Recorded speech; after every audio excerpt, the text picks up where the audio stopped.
Diarrhoea का cause क्या है? Bacterial growth. अगर डायरिया का कॉज क्या है? Bacterial growth.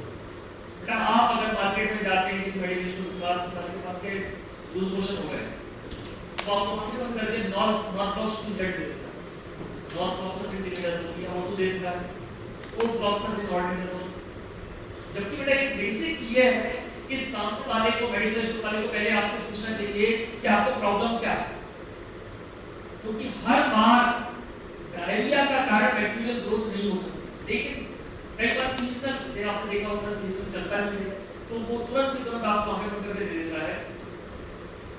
कई बार आपने देखा होगा कॉन्स्टिपेशन फॉलोड बाय डायरिया, इसी को लंबे समय से कॉन्स्टिपेशन रहा। अब कॉन्स्टिपेशन मतलब क्लीनिंग नहीं होगा, नहीं क्या होगा वहां पे? बैक्टीरियल ग्रोथ, और बैक्टीरियल ग्रोथ वहां पे हुई तो क्या बन गया? डायरिया। इसलिए जब आप एंटी डायरियल ड्रग पढ़ते हैं तो वहां क्लासिफिकेशन में कौन सा ड्रग दिया गया है? कोर्टिमोक्सिन। जब एंटी डायरियल ड्रग आप पढ़ते हैं तो वहां क्लासिफिकेशन में आपको दिया है कोर्टिमोक्सिन। कोर्टिमोक्सिन इसलिए उन्होंने स्पेशली वहां पे दिया। तो बैक्टीरियल डायरिया डिसेंट्री में किसका यूज किया जाता है? कोर्टिमोक्सिन। कॉमन हो गया आपके ई से क्या हो जाएगा? ड्यूरेसिव इन्फेक्शन कहां पर? एड्स पेशेंट में। सी से क्या हो जाएगा? टाइफाइड। टाइफाइड क्या है?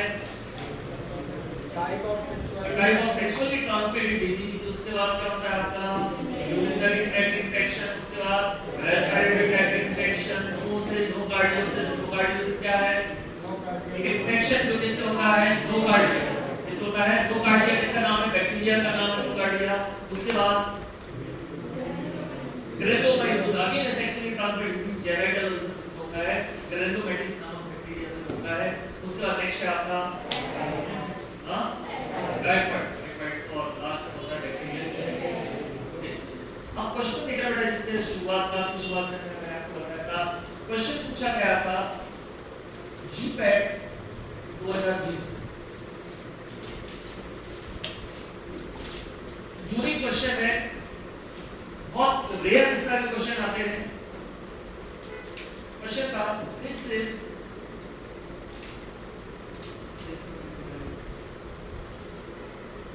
In the following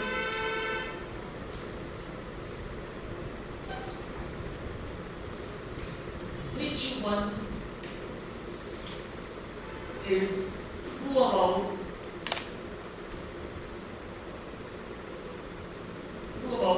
cotrimoxazole? पहला option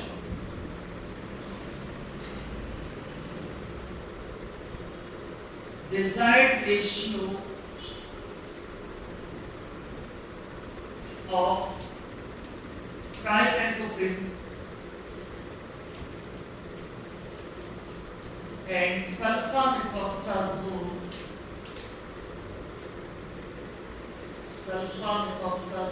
is 20:1. The option. Given ratio of trimethoprim and sulfamethoxazole is 5:1. तीसरा,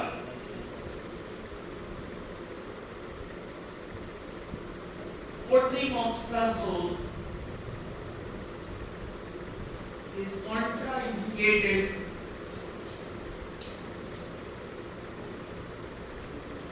during pregnancy.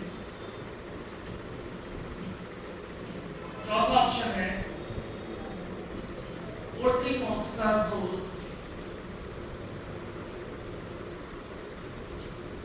cannot be used in respiratory tract infection.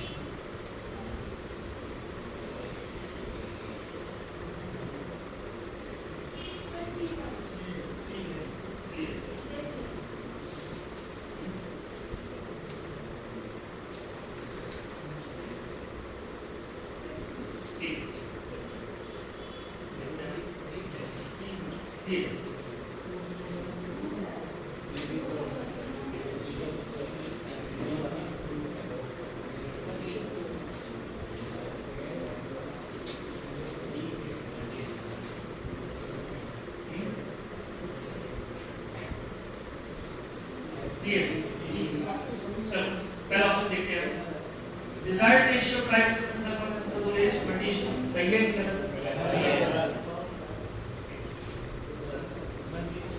उल्टा कर दिया। एक्चुअली ये क्या होता है, सल्फा मेथोक्साइड उल्टा कर दिया था। क्या कर दिया था? ट्राइमेथोप्रिम और सल्फा मेथोक्साइड रिवर्स कर दिया था। अब ये अगर गलत है तो ये गलत ये गलत है, ये गलत है। Cotrimoxazole is contraindicated during pregnancy, जैसे cotrimoxazole can not be in RTI, ये गलत है। ये होता है आरटीआई में यूज किया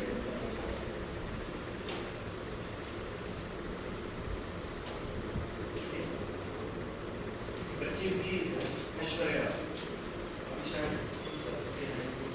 एलएनसीडी की ऑल इंडिया इंस्टीट्यूट है, वो एग्जाम दे के आई तो बोला सर एक क्वेश्चन गलत था, उसमें बहुत सारे ऑप्शन दे दे लेकिन कोई भी समझ नहीं आ रहा।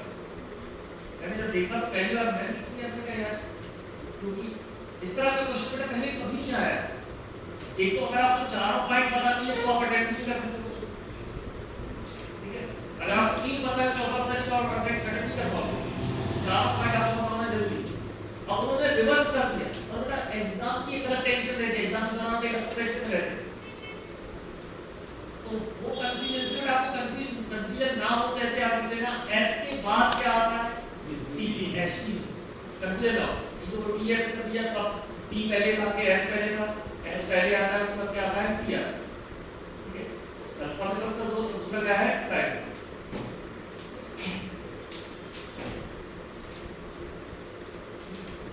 ठीक है?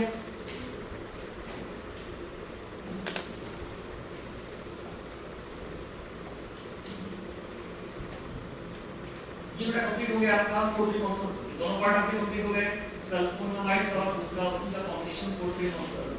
कोट्रीमोक्साजोल बनाया क्यों गया था? सिनर्जिस्टिक इफेक्ट का। बेटा उन्होंने एक और कॉम्बिनेशन ट्राई करने की कोशिश की, एंड इट वाज कोट्रीमाजिन।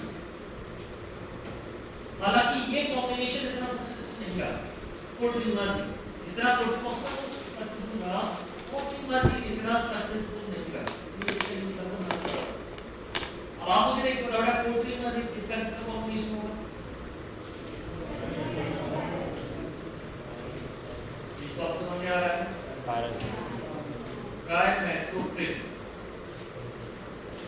तो सल्फा डायज